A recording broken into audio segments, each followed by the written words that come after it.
Boa tarde, vestibulando. Mais uma vez, iniciaremos ou reiniciaremos a correção da prova da FUVEST de Geografia, segunda fase. Falaremos agora sobre a questão número 4. Vamos ler aqui a questão. Essa aqui eu achei uma das questões bem contemporâneas, não é? Um assunto bem contemporâneo, um assunto que vem sendo discutido com bastante veemência pelos principais meios de comunicação, jornal, televisão, enfim. Vamos dar uma olhada aqui, ó. Uma das características do setor agropecuário na atualidade é a alta especialização produtiva, que reforça a necessidade da circulação de alimentos pelo planeta. Como, todavia, os custos de produção não são muito distintos nas diferentes porções do globo, política de subsídios, isso é importante, ó, política de subsídios agrícolas e de barreiras protecionistas, muitas vezes higienistas, né, foram e continuam sendo adotadas por alguns estados, por alguns países, né, no sentido de proteger seus produtores rurais.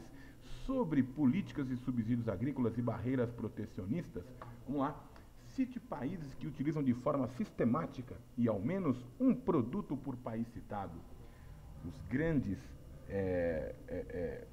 defensores ou aqueles que praticam essa política protecionista que vai de encontro, não é, ao que prega o neoliberalismo, ao que prega a globalização, que é o fim do protecionismo, o fim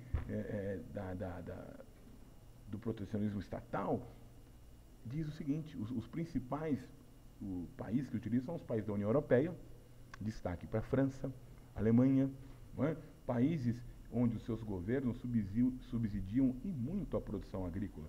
Na França, por exemplo, a produção do trigo, beterraba, uva, algodão, milho, não é? São subsidiadas pelo governo francês. Um outro país é os Estados Unidos. Milho, laranja, algodão, trigo, soja, são produtos em que recebem, por parte do governo, incentivos, não é? Para que seus produtores consigam comercializar com bastante vantagem, não é, perante as outras nações do mundo os seus produtos.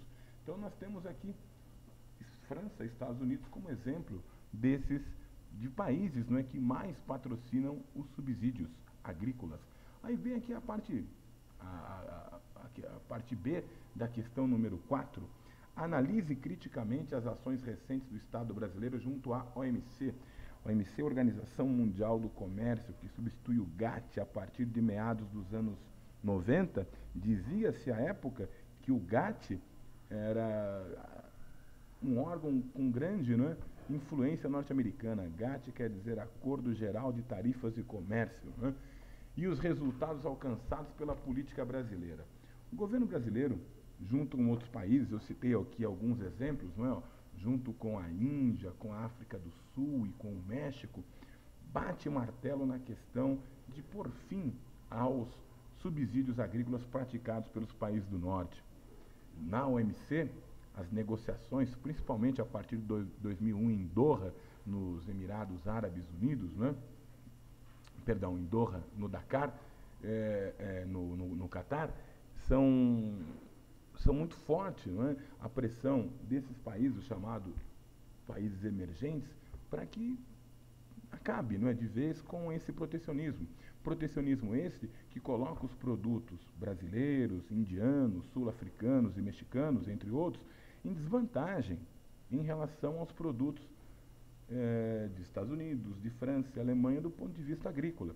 Essa política norte-americana, essa política francesa, como já disse, ela é totalmente contrária ao que defendem do ponto de vista de manufaturados, do ponto de vista de industrializados. Quando estes países defendem a abertura econômica, eles excluem os produtos agrícolas. Eles acreditam que se não houver se esses subsídios não forem postos em prática pelos seus governos, os países desenvolvidos poderão se tornar dependentes dos países emergentes.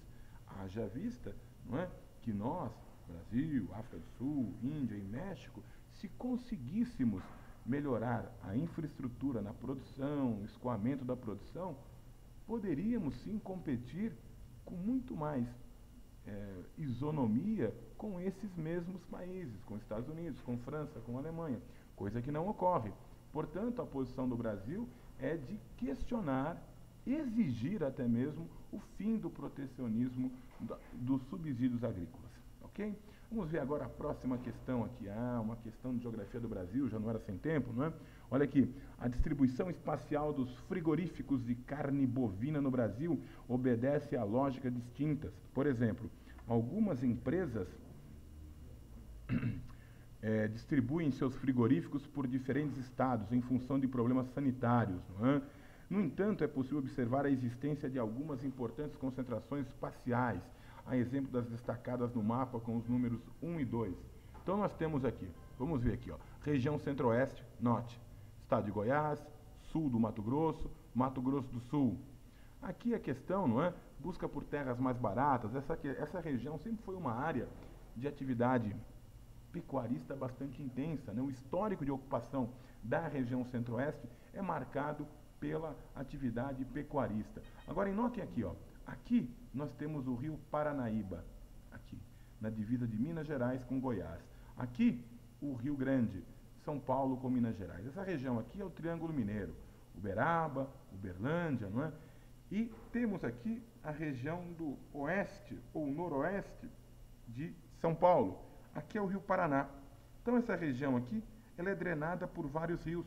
Notem a concentração de frigoríficos no oeste do estado de São Paulo, no sudeste do Mato Grosso do Sul e no norte do Paraná, que é a área 1.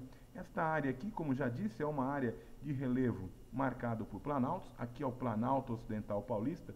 Toda essa região aqui, não é? Ó, aqui é o Planalto Brasileiro, Planalto Central.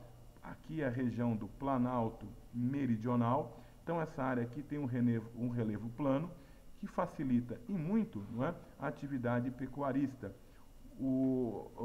Além disso, nós temos aqui uma área de uma malha, não é, de hidrovias, ferrovias, rodovias que permitirão o escoamento da produção. Esta área também está próxima aqui, ó, a São Paulo, Belo Horizonte, Rio de Janeiro e ao Porto de Santos. Portanto, é uma área que ela oferece condições naturais apropriadas.